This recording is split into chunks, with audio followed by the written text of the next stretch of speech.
ఏంటమ్మా ఎప్పుడు పడితే అప్పుడు వచ్చి వెళ్తున్నావు? విజయ్కి ఎవరు లేరన్నాడు కదా, నువ్వేమవుతావు? ఆరోగ్యం బాలేని వ్యక్తి దగ్గరికి రావాలంటే రిలేషన్ ఉండాలా, లేదంటే మీలాంటి వాళ్ళ పర్మిషన్ తీసుకోవాలా? ఏంటి అంకుల్ మీరింకా ఏ కాలంలో ఉన్నారు? ఒక ఆడపిల్ల బ్యాచిలర్ రూమ్కి వస్తే మీ ఆలోచనలు ఎక్కడికో వెళ్తాయా? ముందు విజయ్ ఎలా ఉన్నాడో ఏంటో తెలీదు. యాక్సిడెంట్ అయ్యి ఇంటికి తీసుకొచ్చాక దగ్గరుండి చూసుకుని వెళ్ళిపోయాను. కనీసం ఫోన్ చేస్తే కూడా లిఫ్ట్ చేయడం లేదు. పాపం, తనకి నా అనేవాళ్ళు ఎవ్వరూ లేరు. మంచి చెడేదైనా మీరే చూసుకోవచ్చు కదా. నా బాధ్యతలు నాకుంటాయమ్మా, నేనెక్కడ చూసుకుంటాను? మీరు చూసుకోరు, నాలా ఎవరైనా వస్తే చూసుకోనివ్వరు. ఏదైనా అంటే లోకం తీరు అంటారు. లోకం తీరు కాదు, నీ తీరు మారాలి. నేనేదైనా హర్ట్ చేసినట్టు మాట్లాడితే సారీ. ఉదయాన్నే ఈ పిల్లేంటి ఇలా క్లాస్ పీకింది? రాజ్యం, టిఫిన్ అయిందా? అయిందండి. వస్తున్నా.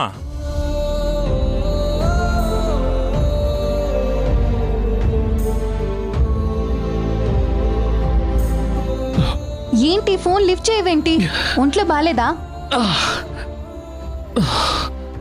ఫీవర్ వచ్చిందా?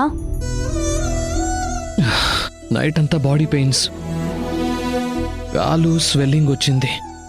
మరి ఇలా ఉంటే నాకు ఫోన్ చేయాలి కదా, ఎందుకు ఫోన్ చేయలేదు? నీకు ఫోన్ చేస్తే మళ్ళీ మీ అమ్మ వల్ల ప్రాబ్లం అవుతుందని చేయలేదు. పైగా ఇప్పటికే నువ్వు నా కోసం చాలా టైం కేటాయించావు. వద్దులే, నేనేదో ఒక ఫ్రెండ్ని హెల్ప్ అడుగుతాను. నాకు ఫోన్ చేయడానికి మా అమ్మ అడ్డొచ్చింది. హెల్ప్ అడుగుతా అన్నవాడివి మరి మీ ఫ్రెండ్స్ ఎవరికైనా ఎందుకు ఫోన్ చేయలేదు? అంటే వాడు లోకల్లో లేడు. ఇంటి ఓనర్ హెల్ప్ అడగచ్చు కదా. రెంటే కట్టలేదు, ఇంకా హెల్ప్ ఏం అడుగుతాను? నీకు నేను ముందే చెప్పాను ఆరోగ్యం ముఖ్యమని. ఏదైనా ఉంటే నాకు ఫోన్ చేయమని. పద, హాస్పిటల్కి వెళ్దాం. పర్లేదు, నేను వెళ్తాను. ఏంటి వెళ్ళేది? కాలికి స్వెల్లింగ్ వచ్చింది, బాడీ పెయిన్స్ అంటున్నావు, జ్వరంగా కూడా ఉంది. ముందు పద, హాస్పిటల్కి వెళ్దాం. పదా, లే, మెల్లిగా, నెమ్మదిగా లే, పదా.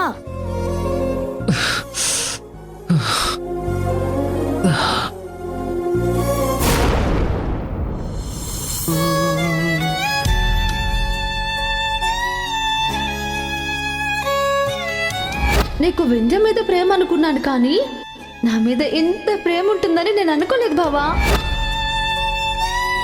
మనం జంట పక్షులము.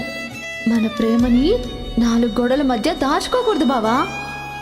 ఈ ప్రపంచానికి మనం ఎంత గొప్ప ప్రేమికులమో చూపించాలి.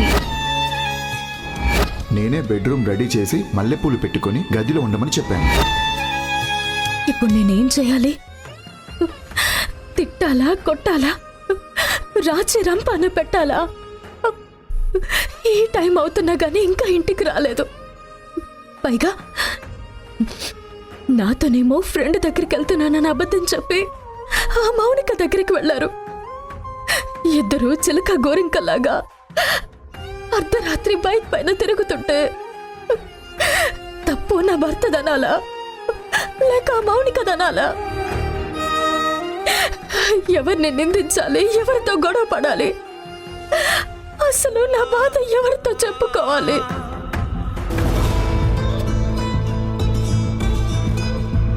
రే రాజేష్, ఎక్కడికి వెళ్ళావు? అమ్మా, అది ఫ్రెండ్. ఏ ఫ్రెండ్ రా? వింధ్యకేమో వినయ్ దగ్గరకు వెళుతున్నానని చెప్పావట.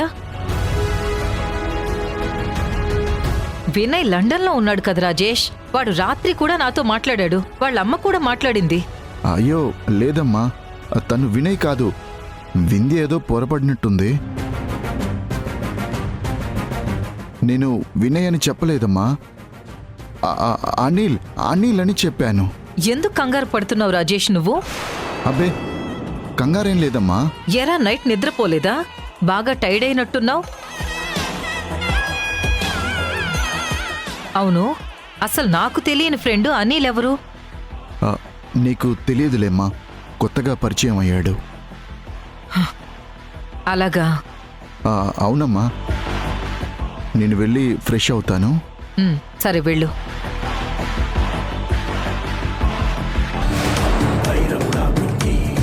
పురహరుడా మహాకాళ మహేశుడా విషమాక్ష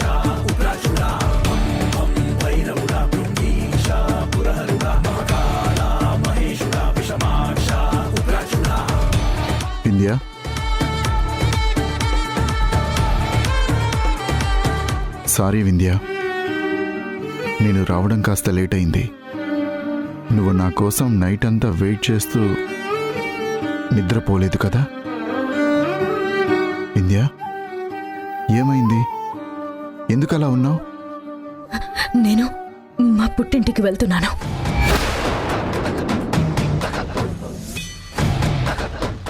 మీ పుట్టింటికా? సడన్గా ఎందుకు? ఎప్పుడూ లేనిది సడన్గా పుట్టింటికి వెళ్తానంటున్నావు? మీ అమ్మని చూడాలనిపిస్తుందా? మీ నాన్నని చూడాలనిపిస్తుందా? సర్లే, నువ్వు కూడా వాళ్ళని మిస్ అవుతున్నట్టున్నావు. వెళ్ళిరా వింధ్య. ఏమండి,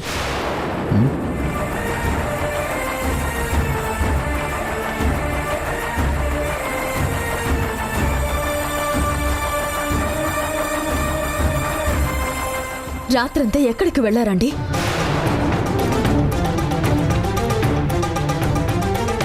అడిగేది మిమ్మల్ని. రాత్రంతా ఎక్కడికి వెళ్ళారు? ఆ, ఏంటి వింధ్య అన్నిసార్లు అడుగుతున్నావు? ఫోన్ కూడా చేశావు కదా. నీకు నమ్మకం లేకపోతే చెప్పు, ఇప్పుడే ఫోన్ చేస్తాను వినయ్కి.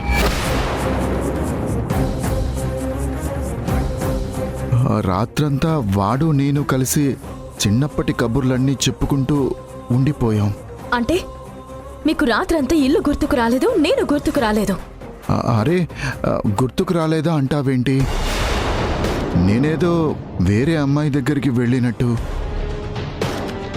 నేను నా ఫ్రెండ్ దగ్గరికి వెళ్తున్నానని చెప్పాను కదా. ఎందుకలా డిస్టర్బ్గా మాట్లాడుతున్నావు? అసలు ఏమైంది వింధ్య?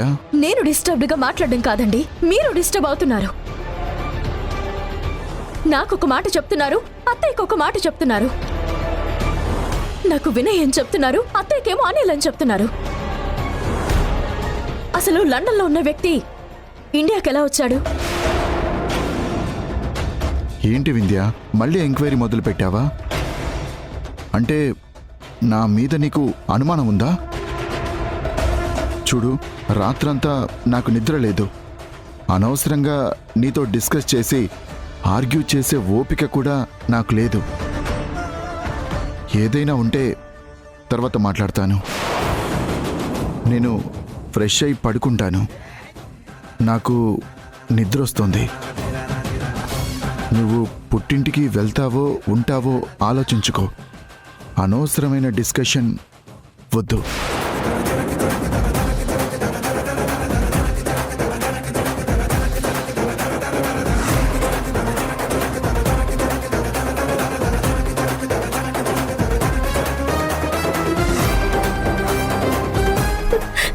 ఈయన కనీసం నా బాధను అర్థం చేసుకునే పరిస్థితిలో కూడా లేరా? ఈయనకి నా మీద ప్రేమ తగ్గిందా? మౌనిక మీద అంత మోస పెరిగిందా? ఈయన్ని తిట్టాలా కొట్టాలా నాకు అర్థం కావట్లేదు. పిచ్చిలేస్తుంది నాకు. అసలు ఈయన మౌనిక మాయలో ఎలా పడ్డారు?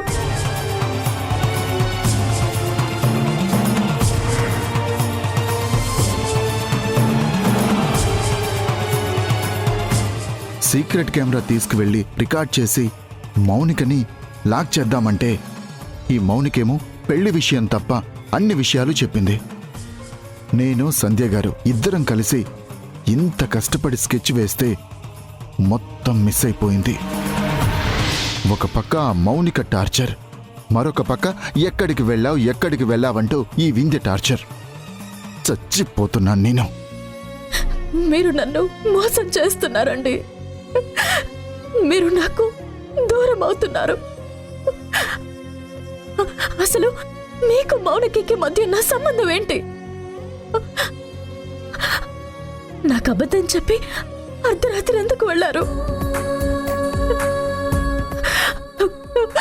అత్తయ్య, మీ అబ్బాయి నన్ను మోసం చేస్తున్నాడు, మీ అబ్బాయి నన్ను కాదని మౌనిక చుట్టూ తిరుగుతున్నాడని గొంతు చెంచుకుని అరవాలనుంది. కానీ ఏం చెప్పుకోను, ఎలా చెప్పుకోను? నా జీవితం ఇంతే. నా తల రాత ఇంతే. ఆయన మౌనిక మాయలో పడిపోయారు. నాకు అన్యాయం చేస్తున్నారు. అయ్యో రామా, అరవాలో ఏడవాలో ఏం చేయాలో అర్థం కాని పరిస్థితిలో ఉండిపోయారు. అయిపోయింది, నా జీవితం అంతా నాశనం అయిపోయింది.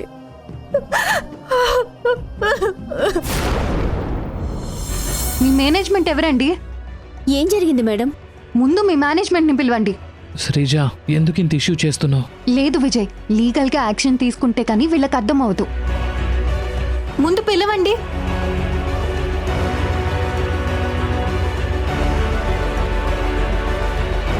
ఏమైందమ్మా? నైట్ అంతా పెయిన్తో సఫర్ అయ్యాడు. మీరేం మెడిసిన్స్ ఇచ్చారు? మనిషిని పట్టించుకుంటారా లేదా? అదేంటి, పెయిన్ కిల్లర్స్ రాశాను కదా నర్స్, పెయిన్ కిల్లర్స్ ఇవ్వలేదా వాళ్ళకి? సార్, మిస్టేక్ జరిగింది సార్, పెయిన్ కిల్లర్స్ ఇవ్వలేదు. సారీ మేడం, పొరపాటు జరిగింది. ఏంటండి పొరపాటు? పేషెంట్ ప్రాణాపాయ స్థితిలో ఉంటే కూడా మీరు ఇలాగే చేస్తారా? ఇలా మీరు నిర్లక్ష్యంగా ఉండటం ఎంతవరకు కరెక్ట్? శ్రీజ, ఎందుకంత సీరియస్ అవుతావు? ఇప్పుడు నాకేం కాలేదు కదా. మేడం, తనకి ఇంజెక్షన్ ఇస్తాం, ఈ ఒక్కసారికి ఎక్స్క్యూజ్ చేయండి, ఇంకోసారి ఇలా జరగకుండా చూసుకుంటాం. సిస్టర్, పెయిన్ కిల్లర్ ఇంజెక్షన్ చేయండి. అలాగే సార్. సార్, మీరు సార్, ఒకసారి లోపలికి రండి. వెళ్ళొస్తాను.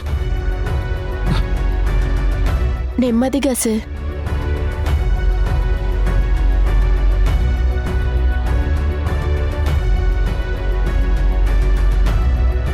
మేడం, అందరూ చూస్తున్నారు, మీరు ఒకసారి పక్కకు వస్తారా?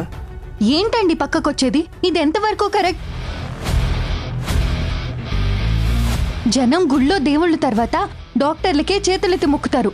అలాంటి డాక్టర్స్ నిర్లక్ష్యంగా ఉంటే ఎలా?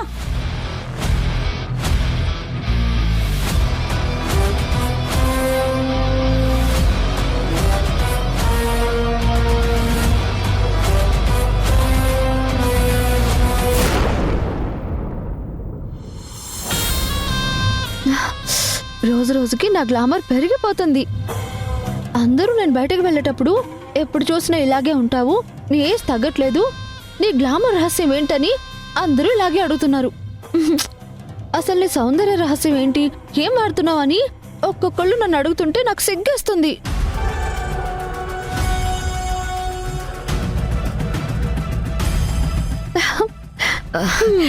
అమ్మా మౌనిక, ఏమైందమ్మా? ఆ వింధ్య వచ్చిందా, చూసిందా, ప్లాన్ సక్సెస్ అయిందా? చెప్పమ్మా. మమ్మీ, ఆ సంధ్య ఏకంగా రాజీవ్ బాబు షర్ట్ బటన్ కి స్పై కెమెరా పెట్టి మరీ పంపించింది. స్పై కెమెరా ఏంటి? అవును మమ్మీ, బావ వచ్చిన దగ్గర నుంచి నేను తాళి ఎలా కట్టించుకున్నాను అని నా నోటితోనే చెప్పించాలని చాలా ట్రై చేశాడు. నీకోసమే జ్యూస్ తీసుకొచ్చాను, తాగు. జ్యూస్ సంగతి తర్వాత, అసలు మన పెళ్లి ఎలా జరిగింది? ఆ రోజు ఏం జరిగింది దయచేసి చెప్పవా? నాకు డౌట్ వచ్చి చూస్తే తన షర్ట్ బటన్ కి స్పై కెమెరా పెట్టుకొని వచ్చాడు. అమ్మో అమ్మో, కాంపిటీషన్ నోరేమైనా జారేవా? అంత ఈజీగా ఎలా నోరు జారుతాను మమ్మీ? అలా ప్రయత్నిస్తున్నాడని తెలిసే కావాలని తను బయటికి వెళుతుండగా ఆపినట్టుగా చేస్తూ స్పై కెమెరాని స్విచ్ ఆఫ్ చేశాను.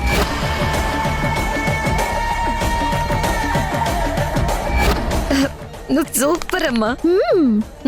అమ్మా, నాకు ఇంకా అర్థం కావట్లేదు, అసలు కళ్ళ ఎదుట ఇంత జరుగుతుంటే కళ్ళ ఎదురుగానే బాబా రెడ్ హ్యాండెడ్గా దొరికిపోయిన తర్వాత కూడా వచ్చి రాచి రంపాన పెట్టాలి, లేదా నన్ను కొట్టడమో తిట్టడమో చేయాలి కదా. అవేమి చేయకుండా మౌనంగా ఉండిపోయిందేంటమ్మా వింధ్య? అది ఇప్పుడు చచ్చిన పావమ్మా. ఒక్కసారి ఇలాగే సంధ్య విషయంలో అనవసరమైన గొడవలు చేసింది. ఇప్పుడు పదే పదే గొడవలు చేస్తే వింధ్యని ఎవరు పట్టించుకుంటారు? అందుకే ఏం చేయాలో అర్థం కాక పిచ్చిదానిలాగా మౌనంగా ఉండిపోయింది. అవును మమ్మీ, ఎవరికైతే తెలియకూడదు అనుకున్నామో తనకే తెలిసిపోయింది. అయినా దీనివల్ల అసలు మనకొచ్చే లాభం ఏంటి? అసలు ఆ వింధ్యకి తెలియడం వల్ల తనే ఇంకా అలర్ట్ అవుతుంది కదా. పిచ్చిదానా, వింధ్యకి నీకు రాజేష్కి మధ్య సంబంధం ఉందని మాత్రమే కాదు, మీ బావ నీ మెడలో తాళి కట్టాడన్న విషయం కూడా తెలిసేలా చేస్తాను. ఇప్పటికే వింధ్యకు అబద్ధం చెప్పి నీ దగ్గరకు వచ్చాడు. అది రెడ్ హ్యాండెడ్గా చూసి వింధ్య గుండె పగిలిపోయింది.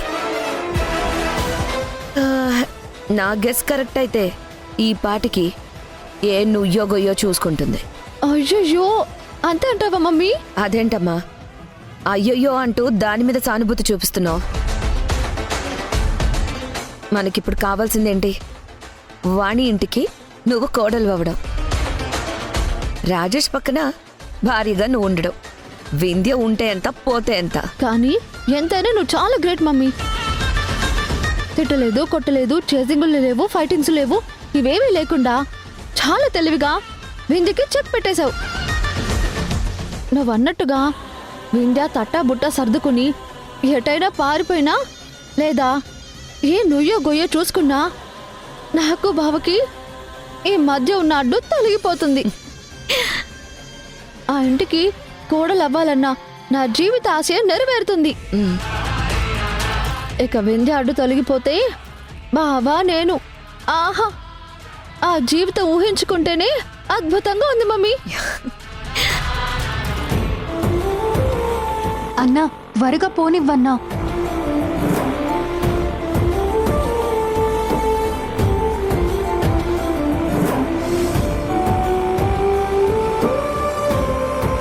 ఏంటి అలా చూస్తున్నావు? ఏం ఆలోచిస్తున్నావు? ఏం లేదు, నువ్వు ఇంతుంటావు, నీ కోపం ఏంటి అంతుంది? చూడు, నువ్వు ఏదైనా మాట్లాడు, నా హైట్ గురించి మాట్లాడితే అస్సలు ఊరుకోను. నాకు తెలుసు నేను కాస్త పొట్టాని. కాస్త కాదు, చాలా పొట్టి. అయినా ఒట్టివాళ్ళు చాలా గట్టివాళ్ళంట కదా. ఏంటి నా మీద సెటైర్లు వేస్తున్నావు? పిచ్చి పిచ్చి వేషాలు వేస్తే ఇక్కడి నుంచి తోసేస్తాను. నువ్వు తోసేయవులే. అయినా నాకేదో అయితే వాళ్ళేదో మర్చిపోతే నువ్వు వాళ్ళ మీద అలా అరిచేసావేంటి? అరే, నువ్వెంత లా చదివితే మాత్రం ఎవరి మీద పడితే వాళ్ళ మీద కేసు వేస్తావా? మరి ట్రీట్మెంట్ చేసిన వాళ్ళు టాబ్లెట్స్ సరిగ్గా ఇవ్వాలి కదా. టాబ్లెట్స్ మర్చిపోయాం, ఇంజెక్షన్ మర్చిపోయానడం ఎంతవరకు కరెక్ట్? అసలు లీగల్గా వాళ్ళ మీద యాక్షన్ తీసుకుంటే ఎంత దూరమైనా వెళ్ళొచ్చు తెలుసా? పోనీలే అని నీ మొహం చూసి అయ్యో పాపమని వదిలేశాను. అది కాదు శ్రీజ, నీకు నాకు మధ్య ఏం సంబంధం ఉంది? సంబంధం ఏంటి? అదే నీకు నాకు మధ్య రిలేషన్ ఏంటని అడుగుతున్నాను. నీకు తెలీదా ఏ రిలేషన్ ఉందో? నువ్వెవరో నేనెవరో. అఫ్కోర్స్ మనం ఫ్రెండ్స్ అయ్యామనుకో. ఫ్రెండ్స్ అయితే హాయ్ బాయ్ ఉండాలి, కానీ నా కోసం ఇంతగా కేర్ తీసుకొని. హలో, ఓవర్గా ఊహించుకోకు. నువ్వు మంచోడివి, నువ్వు బాగుండాలి. నేనేదో నా పనులన్నీ పక్కన పెట్టి నీకు టైం కేటాయిస్తే నువ్వేంటి ఏదేదో చెప్తున్నావు? ఇప్పుడేంటి, నీకు హెల్ప్ చేయాలంటే రిలేషన్ ఉండాలా? నాకే ఇలాంటి పరిస్థితి వచ్చి నేనే చావు బ్రతుకుల మధ్య ఉంటే నువ్వు హెల్ప్ చేయవా? అప్పుడు నీకు నాకు రిలేషన్ ఏంటని నేను ఇలాగే అడుగుతానా? నోరు మూసుకోబోయ్. మీ ఇంటి ఓనర్ లాగా ఆలోచించకు. అతను నేను వచ్చేటప్పుడు పోయేటప్పుడు మిరి గుడ్లేసుకుని ఇలా చూస్తున్నాడు. ఎందుకు నవ్వుతున్నావు? నేనేం జోక్ చేయడం లేదు కదా, సీరియస్ గానే చెప్తున్నానే. నీ అమాయకత్వం చూస్తుంటే నవ్వొస్తోంది శ్రీజ. నీలాంటి మంచి అమ్మాయికి మంచి మొగుడొస్తాడు. అవును, నీ వయసు ఎంత? ఇప్పుడు నా వయసుతో నీకేం పని? ఏ ఆడపిల్ల అయినా వయసు చెప్తుందా? లేదు లేదు, చూడ్డానికి చిన్నపిల్లలా ఉన్నావు. చేసిందేమో LLB, అందుకే అడుగుతున్నాను. హలో, నా ఏజ్ 23. నేను చూడ్డానికి చిన్నపిల్లలా కనిపించినా నేనేం చిన్నపిల్లని కాదు. ఇల్లొచ్చింది, దిగు. ఎంతన్నా? 500 మేడం.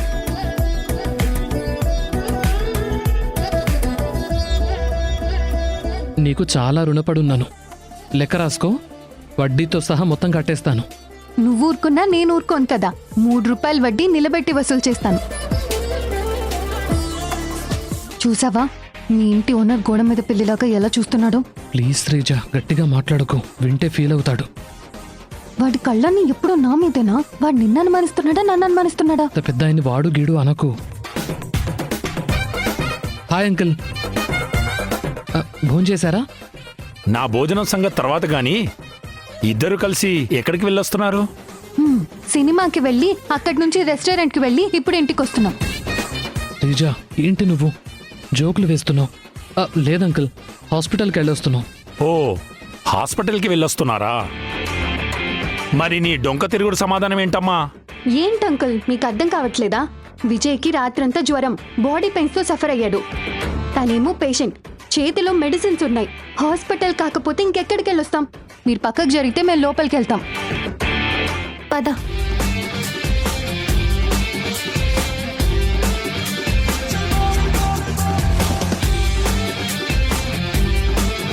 విజయ్ నేను బ్యాచిలర్ని, నాకెవరూ లేరు, రారు అన్నాడు.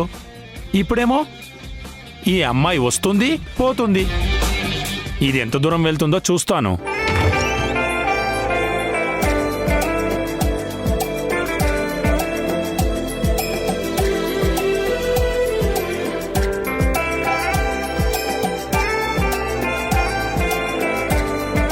విజయ్ ఇప్పుడు నాకు వండే టైం లేదు, ఫుడ్ ఆర్డర్ పెడతాను, వస్తుంది. అయ్యయ్యో, నీకెందుకు శ్రీజ శ్రమ? నేను పెట్టుకుంటాను కదా. ఇదిగో నీ దగ్గర డబ్బులు లేవు, నీ బ్యాంక్ బ్యాలెన్స్ ఏంటో నాకు తెలుసు. చెప్పాను కదా, క్యాబ్ డబ్బులతో సహా అన్నీ ముక్కు పిండి వసూలు చేస్తాను.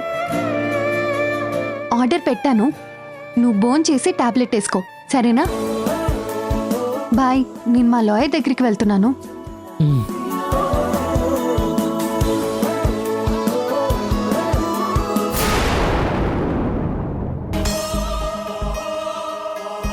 ఏమైంది వింధ్య? అసలు ఈ లగేజ్ అంతా ఏంటి? నేను మా పుట్టింటికి వెళ్తున్నాను అత్తయ్య. మళ్ళీ ఏమైంది వింధ్య? అమ్మా నేను రెడీ. వింధ్య పుట్టింటికి వెళుతుందంట. వెళ్ళనివ్వమ్మా. వింధ్య, అను ఇక్కడే ఉంటుంది, నువ్వు ఒక్కదానివే వెళ్ళు. నా కూతురు నా దగ్గర ఉండకూడదా? మీరు ఎలాగో నాతో పాటు ఉండరు, నా కూతుర్ని కూడా నాతో పాటు ఉండనివ్వరా? నా పాపను తీసుకుని నేను వెళ్ళిపోతాను.